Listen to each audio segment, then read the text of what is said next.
Hey all, welcome to our first little unit in this lecture and interactive quiz. Remember, this is not a real quiz. This is a way that I can share with you some lecture information, and then in turn you can answer some questions back so I can see where your understanding is and then fill in any gaps the next time we meet. So we're going to start with talking about infant and toddler language. First, we want to talk about some key terms. Receptive communication is what you receive. It's how much you understand. So receptive, receive, I like to say those together to help you remember. And it's what you understand, and this comes first in language development. The next term is productive communication. That is the behavior and sounds, sometimes words that babies use to communicate messages. So it can include some speaking, usually minimal, more like baby talk, baba for bottle, those kinds of things, as well as nonverbal communication, gestures, and noises, like a child might point to something and go, and then it can be crying as well. And expressive communication is what language we can state, what language we can express. And this is often much less than the words a child understands. So receptive, our first term comes first, and then children produce communication that's not full words, and then they start to express in actual words. So as we just talked about, young children understand words long before they speak them, and the infant brain is hardwired to learn language. It's part of how we developed as people. By the way, I'm sorry about being in and out of the shade. The sun is going down in my office and is making for some funny lighting. So for the first few months, babies can distinguish between some consonants and vowel sounds. They can hear intonation. So if you say, "Do you like that?" they can tell the difference between "you like that." So that question versus non-question. Or tone can fit in there as well. So if you say, "I don't like that," then they hear that firmness. They hear pitch. So when you talk up high and when you talk down low, they can distinguish obviously between loudness and softness. And they can pick up different sounds of different languages. Babies' brains are hardwired to be able to accept every different kind of language, and that gets weeded out as they learn language. And we talked a little bit about this in one of our in-class lectures. So obviously, the more babies are spoken to, the more they learn. So understanding words starts around 6 months, and it continues at a very, very fast pace. As babies start to understand words, the brain just goes crazy in organizing all of those words. The first words babies say are the words they hear most often. They typically label objects.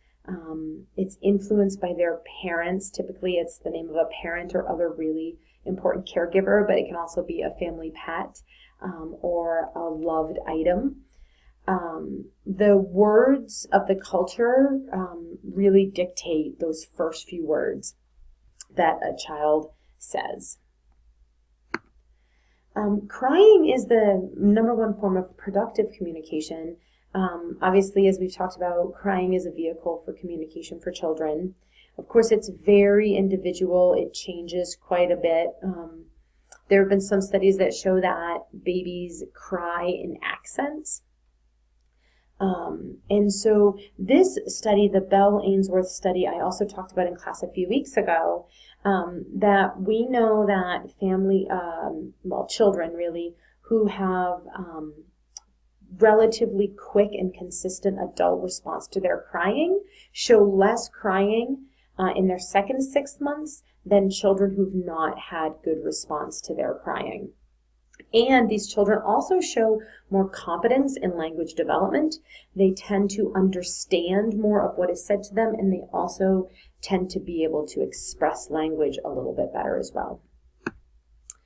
Productive communication and gestures, we think of the bye-bye, bye-bye that babies do, but in other cultures they have this similar versions of that. So in Japanese culture, babies will bow as a greeting and as a goodbye.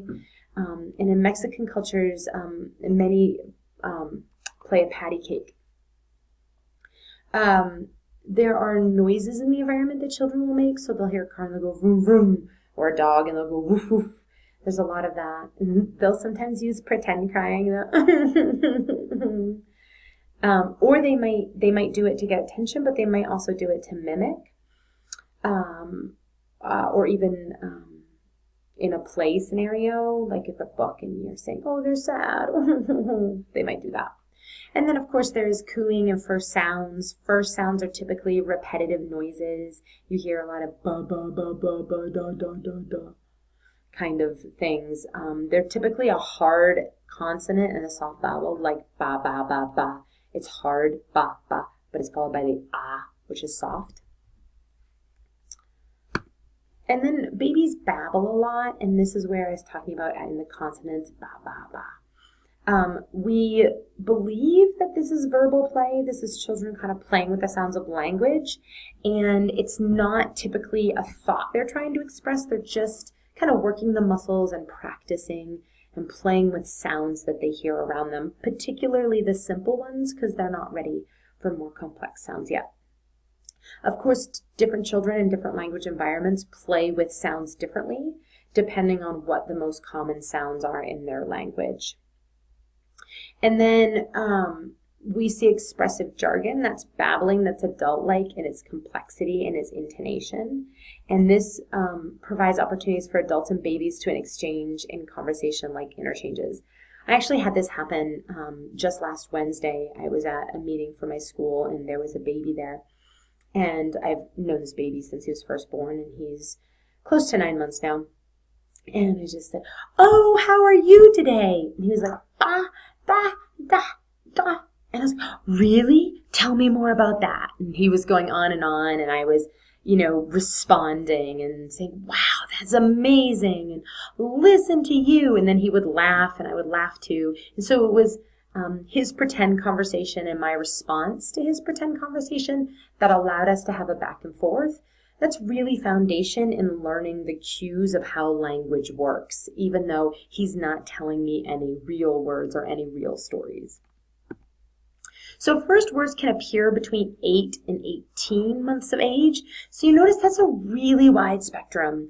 A lot of parents get really worried, like it's 10 months, it's 11 months, it's 13 months. Oh my gosh, my kid hasn't said anything yet.